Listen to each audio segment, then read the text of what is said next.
ఆంధ్రప్రదేశ్ ఉప ముఖ్యమంత్రి జనసేన అధినేత పవన్ కళ్యాణ్ ఆరోగ్యం పట్ల రాష్ట్ర వ్యాప్తంగా తీవ్ర చర్చ అయితే జరుగుతోంది. గత కొంతకాలంగా భుజాల తీవ్రమైన గాయాలతో బాధపడుతున్న ఆయన మెరుగైన చికిత్స కోసం తన సతీమణి అన్నా కొణిదలతో కలిసి హుటాహుటిన ముంబైకి చేరుకున్నారు. ముంబైలోని ప్రముఖ కోకిలాబెన్ ధీరుభాయ్ అంబానీ ఆసుపత్రిలో పవన్ కళ్యాణ్ నిపుణులైన వైద్యుల పర్యవేక్షణలో క్షుణ్ణంగా పరీక్షలు చేయించుకున్నారు. వైద్యులు నిర్వహించిన పరీక్షల్లో 2 భుజాల కండరాలు చిట్లడంతో పాటు కదలికలకు అత్యంత కీలకమైన రొటేటర్ కఫ్ భాగానికి కూడా తీవ్రమైన గాయాలైనట్లు వైద్యులు నిర్ధారించారు. ఈ రకమైన గాయాలు భరించలేని నొప్పిని కలిగిస్తాయని, చేయి పైకి ఎత్తడం లేదా రోజువారీ కార్యకలాపాలు నిర్వహించడం కూడా కష్టతరం అవుతుందని వైద్య నిపుణులు చెబుతూ ఉన్నారు.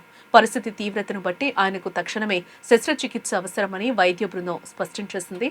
ప్రస్తుత పరిస్థితిలో వైద్యులు సర్జరీకి సిద్ధంగా ఉన్నప్పటికీ ముందుగా నిర్ణయించుకున్న పరిపాలనా బాధ్యతలు, ప్రభుత్వ అధికారిక కార్యక్రమాలను పూర్తి చేయడం తన మొదటి ప్రాధాన్యత అని పవన్ కళ్యాణ్ వైద్యులకు తెలియజేశారు. ఆ పనులు ముగిసిన తర్వాతే శస్త్రచికిత్స చేయించుకుంటానని ఆయన చెప్పడం గమనార్హం. తన ఆరోగ్యం కంటే ప్రజాసేవకే ప్రాధాన్యత ఇస్తూ పవన్ తీసుకున్న ఈ నిర్ణయం ఇప్పుడు రాజకీయ వర్గాల్లో చర్చనీయాంశమైంది.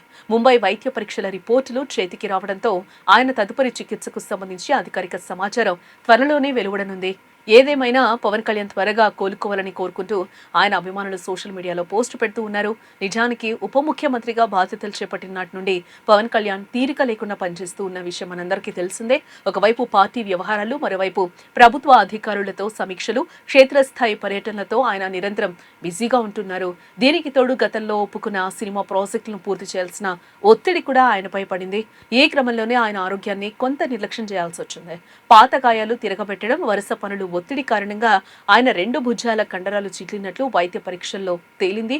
దీంతో పాటు రొటేటర్ కఫ్ గాయం కూడా ఉన్నట్లు వైద్యులు నిర్ధారించారు. అయితే రాష్ట్ర ప్రభుత్వం తరపున తాను ఇప్పటికే ఖరారు చేసుకున్న అధికారిక కార్యక్రమాలు, పాలనాపరమైన బాధ్యతలున్నాయని, వాటిని పూర్తి చేసుకున్న తర్వాతే శస్త్రచికిత్సకు సిద్ధమవుతారని పవన్ కళ్యాణ్ వైద్యులకు తెలియజేశారు.